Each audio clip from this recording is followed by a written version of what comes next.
On 27 February 2018, the board of the Green Climate Fund approved the application of Grenada to finance its climate resilience in the water sector in Grenada GCRUISE project. The project proposal, which is the fruit of 2 years of work from the government of Grenada, GIZ and NOASA, introduced a complete paradigm shift in the water sector of Grenada. On 22nd November 2019, the funding appraisal agreement signed between GIZ and GCF became effective, which opened the door for the start of this project. The presence of the head of GCRUISE Water Program for Grenada, Hans-Werner Theisen, is welcoming for NOASA, as it will usher what can be described as the start of work for Grenada's single largest investment ever in the water sector of $125 million.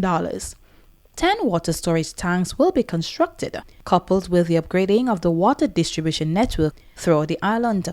So you know that at the moment there's not enough storage for water supply and the island, and the idea is to strengthen the water reservoirs, 2 of the water reservoirs here in the island, so that they can store more water, and then to construct a lot of, really, I think it's more than 9 or 10 different tanks all over the island and also in the other islands in Carriacou, and to make sure that in the case of a hurricane or in the case of a drought, there's enough water available for the people. That was not the case at the moment. We have to say that at the moment there's not enough storage space for the people to get enough water during a drought. This is the main part. Also here there's a grant agreement, so-called grant agreement. It's an investment fund for the Ministry of Finance, which will be then implemented by NOASA to build up all these tanks and facilities. The project addresses 2 main climate risks and vulnerabilities of Grenada: freshwater availability and disaster preparedness. Within this component, it's not only investment, and that's quite interesting. Also, there are some aspects to increase or to strengthen NOASA in the operation and maintenance. Because one thing is to have the infrastructure, but then also very costly. It's really the problem to operate and maintenance it in a sustainable way. And very often in many projects they only look at the investments. But in this case also we have to look at the strengthening capacity development. And there I think NOASA is doing an excellent job already. But there are new technologies like the SCADA system, for example, or also to have emergency plans. There's many topics which are related to the really sustainable operation and maintenance of the systems we are going to implement. So it's not enough only to have the infrastructure, but also to have a good operation and maintenance system. That's very often that's not considered in many projects.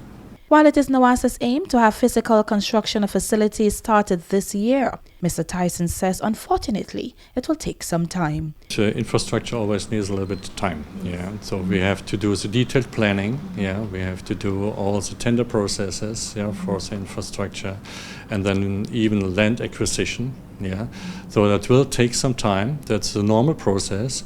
I'm sure that here in the Ministry of Finance and NOASA, they are very quick. They're very fast. I know that the general manager of NOASA is very pushing and he wants to start as quick as possible. But these activities really take some time. So I would say that we need at least for the planning, the detailed planning, 1 year, and for the tender maybe some month after that. So hopefully, and if the land acquisition will not take too much time, maybe in 2 years we can start with the buildings. That depends a lot on every site, because every site can be different. So we have to look at every tank site where we're going to install the tanks. But I'm sure that it will be done very quickly. And believe me, in comparison to other countries, I'm sure that Grenada is much quicker than many countries I've been working before. This project supports Grenada's water sector in both reducing its water demand and improving water availability so that the island is able to ensure resilience to climate variability and expected future climate change until 2050.